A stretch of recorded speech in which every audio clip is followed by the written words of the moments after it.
So welcome to my top 10 fighting games episode, and I've wanted to do this for a very long time. I've sat and I've done a list. I've worked on it for a very long time. I've been looking at it for the last year, and I keep going back and going, okay, maybe this one and maybe not that one, and yeah, that has to be on there. And it's been a lot of fun because I want to say I'm a huge fighting game fan. I have been over the years, and I've been into all of the franchises, not just one franchise. I have played them all, and I want to come in here and just talk about them. And I want to say, to begin with, this is just my top 10 list. This does not reflect your top 10 list. Everybody has a different list, and that's what's so fun. So down below, let me know what some of your top 10 fighting games are of all time, or just mention one or two. Now, it was really hard to do this list, and I have some honorable mentions, some games I have to mention right away. The first of the honorable mentions are Blaze Blue and Guilty Gear. Oh my god, the very first time I saw these games, I was like, this is anime come to real life in a fighting game. I couldn't believe the characters. I was in awe of the look of the games and of the backgrounds, and I thought they were really outstanding up to this day as well. Now, I can't mention fighting games and not mention Smash Brothers, and I'm going to mention Smash Brothers Ultimate. Is quite literally the ultimate in fighting games, and it should definitely be on the list. That's why it's as an honorable mention. I can't believe it. What a game. Little did I ever think that one day I could play a fighting game with Cloud and Ken and Snake and Bayonetta and Dragon Quest characters all in one game with all the Mario characters and the Zelda characters. It's a dream come true. It's a very fun fighting game, and the ultimate is the ultimate in fighting games. I can't believe how many stages, how many characters are pushed in there, and that's why it had to be there. Another honorable mention is Killer Instinct. This game was absolutely killer back in the day. I remember seeing it in the arcades, marveling at the characters, and getting my ass kicked by all the crazy combos you could do in the game. And my last honorable mention is one game that a lot of people have forgotten about. I have not. It came on the PlayStation 1, released by Capcom. It blew my mind at the time. Rival Schools United by Fate. This was a game that kind of came out of nowhere, and I just loved it. I loved the combo system. I loved all the original characters. I liked the school setting. It was a lot of fun, and I think still to this day, a very underappreciated fighting game series, and one I hope we see some sequels to in the future. I'm really crossing my fingers. Now we're going to start the top 10 list with a personal favorite of mine, a true classic fighting game, and that is Samurai Shodown, known in Japan as Samurai Spirits. This game absolutely blew my mind. Released in 1993, I walked into an arcade and I was playing Street Fighter at the time, and I was like, what is this game? I'm like, oh my god, all the characters are using weapons. It's a weapon-based fighting game. And you could flick the weapon out of another character's hands, and then they didn't have a weapon. And it was so cool. They had to go and get their weapon to continue on the fight. I couldn't believe the size of the characters. I fell in love with all of the backgrounds, all of the designs, and I gotta say, I nearly got mugged playing this game in the arcades. I did an entire episode about it called Samurai Shodown Rocks. Check that episode out. I nearly escaped with my life, but I got to try Samurai Shodown. What a truly remarkable and important fighting game. Now at number 9, not a lot of people mention this. They always mention the second game in the series, and that game's great. But I want to mention the very first here because it's so important. It came out in the year 2000, Match of the Millennium, Capcom versus SNK. Why is this such a big deal fighting game? Why is it in my top 10 list? Where, if anybody remembers, in the 90s, Capcom was going head-to-head against SNK, against the Neo Geo platform in the fighting game genre. They were launching amazing fighting games on both sides, competing against each other. But with this game, something truly incredible happened. Both the companies decided to get together and release one game and combine all their fighting game franchise characters into one, pretty much most of them. So my dream match I could finally have was Ken versus Terry Bogard.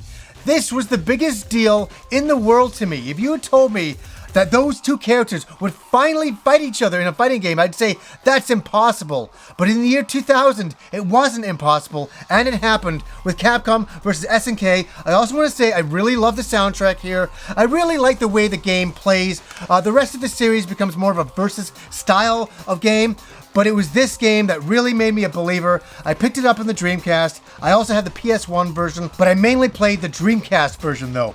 Highly recommend this game. Love it to death. Now, back in the early 90s, Sega was about to release a game that was going to blow my mind. Something that we had never seen before. This is crazy. One of the very first polygon fighters, a 3D fighting game. We'd never seen that. I didn't even know what the name Polygon was. I'm like, what's a polygon? What is that all about? They showed Virtua Fighter, and I was totally floored. I thought this game was incredible in the arcade, and then I got to play Virtua Fighter 2 on the Sega Saturn. That made me a believer for life, and I was like, I can't believe I'm playing a 3D fighting game at home with the Sega Saturn. I was like, oh my god, this is incredible looking. I loved all the characters. And the one thing I want to say about the Virtua Fighter series, which there isn't any right now. There isn't any. I'm hoping in the future Yu Suzuki will come back and will make another Virtua Fighter game. It's possible. But what you could always judge a console on back then was how well it ran a Virtua Fighter game. And back then we would see Virtua Fighter 4 playing, you're like, oh my god, look at this. This is incredible. But Virtua Fighter 2 was the game that really stood out to me and made me absolutely love 3D fighting games. Now, number 7 is a very important game. Here it is. Is it Art of Fighting 2? No, but that's a great game. Is it Fatal Fury? No, but that's a great game. Something crazy happened. Something, again, combining two franchises and making them one and creating this game right here. The King of Fighters. The King of Fighters was born in 1994, combining characters from Art of Fighting, from some of the old SNK games, and from Fatal Fury into one. This was a remarkable game. It was 3-on-3 combat. Unfortunately, it was team combat. You could only pick a team and pick which order you want the team to play in. Later on, that would change. Obviously, the King of Fighters got better with every version of the game, and it's still going to this day, very strong.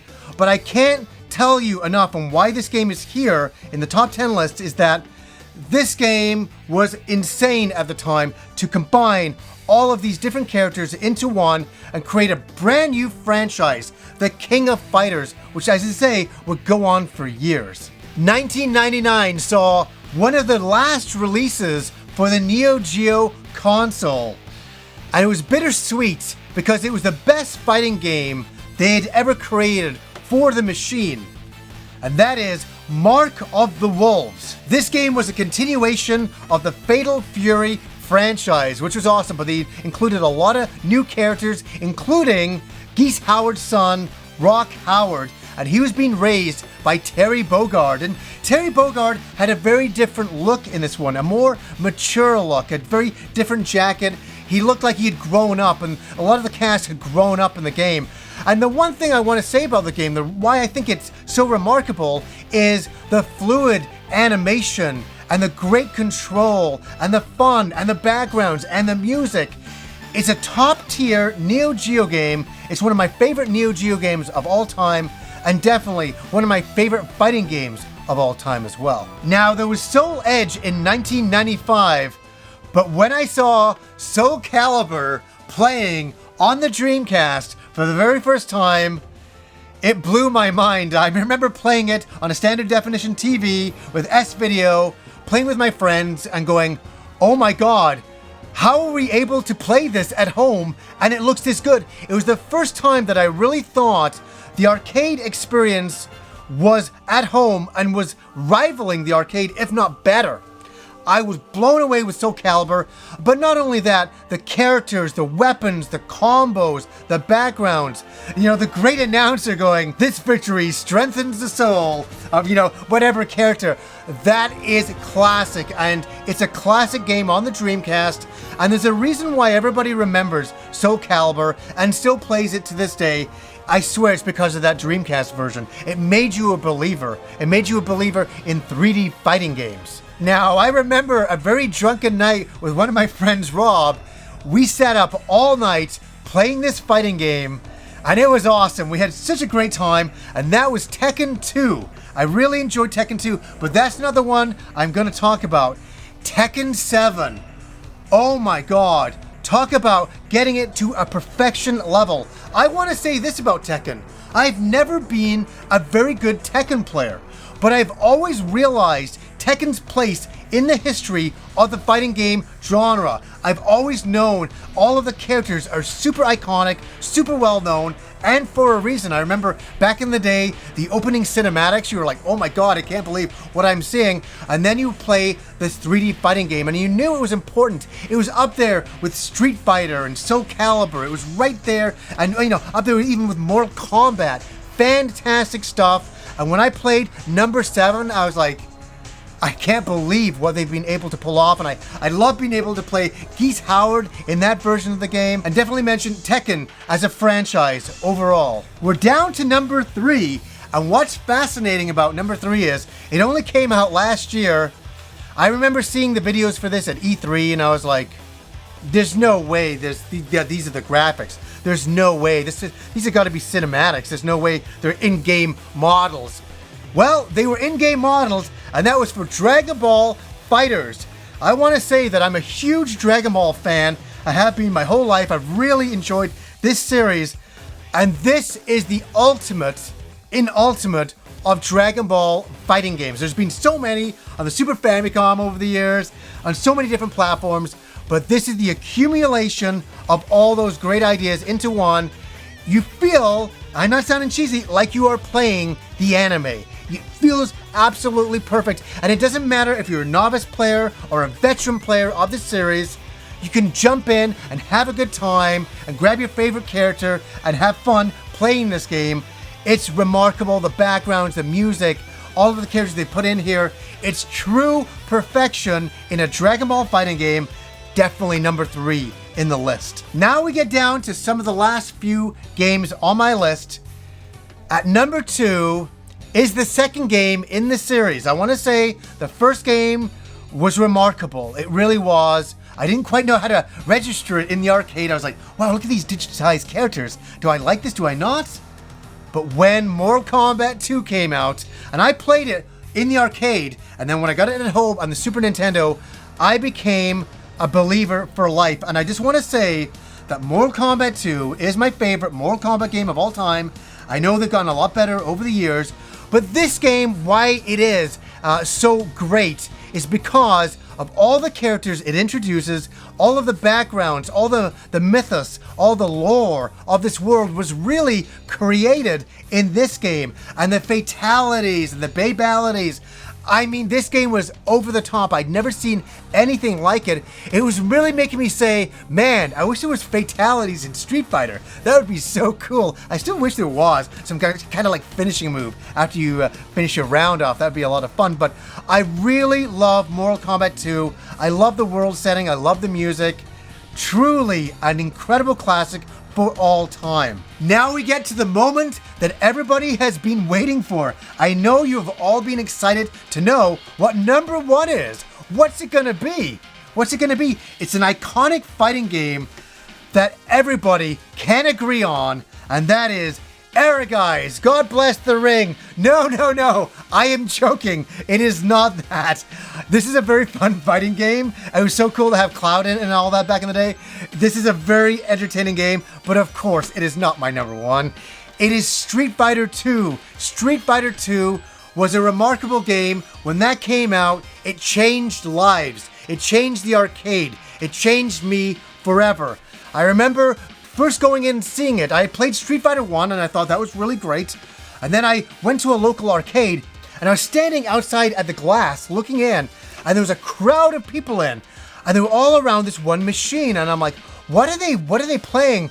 And I got in there, and I kind of like stuck my head over some people, because I was a younger kid at the time, and I'm like, oh my god, and I remember it still to this day. It was Guile's stage, and it was Ryu versus Ken, and I remember Ken doing a fireball, and Ryu doing fireballs back, and I'm going, oh my god, what is this? What is this? And I know it sounds funny, I just got into Dragon Ball, Z at the time. I first got into that, and I was like, oh my god, they're casting fireballs, kind of like, in Dragon Ball. It was so neat to me. And so I, waited until it showed up on my very local arcade, just up the street from me. And it was there one day, and I walked in, and I was like, it was like this golden light was shining down from the heavens, and there was Street Fighter 2. And I started playing this game every single day, like a lot of you out there, and I got really good at the game. I have the arcade machine beside me now that I got years after that. But there was something so iconic about the opening roster of characters. Everybody's around the world, the World Warrior. They were all fighting. Everybody had a special move, and back then, before the internet, these moves were secret. You didn't know them. You couldn't read about them online. You would talk about, to friends in the arcade and say, hey, do you know how to do that move? That hurricane kick? And they'd be like, oh yeah, it's a half circle back. And you're like, half circle back? You had to wrap your head around these brand new ideas of controls. And that is what Street Fighter brought to the world. This great competitive fighting game that influenced all of the rest of the fighting games I'm talking about, for sure. You couldn't believe what it brought to the table, what it changed, and how it influenced the world. Still to this day, you ask anybody, if they know Street Fighter, everybody will say they do know it. And it was an incredible thing back then in the 90s, and I was so happy to be around during the arcade days, and the arcade days for most of these other games at the time. It was so cool to walk into an arcade and see Mark of the Wolves playing, or Street Fighter playing in its heyday, and all the other versions of Street Fighter, Super Street Fighter, and Third Strike, and the Alpha series. I mean, it's just been remarkable, and it's been really cool for me over the years to see all of these fighting games advance to where we're at now, and I'm still a major fan of them, and I'm so happy we have things like Evo now with World Championships. The younger John would have had a small tear in his eye to know that the future of fighting games would be bright and would be incredible. So anyways, guys, until next time.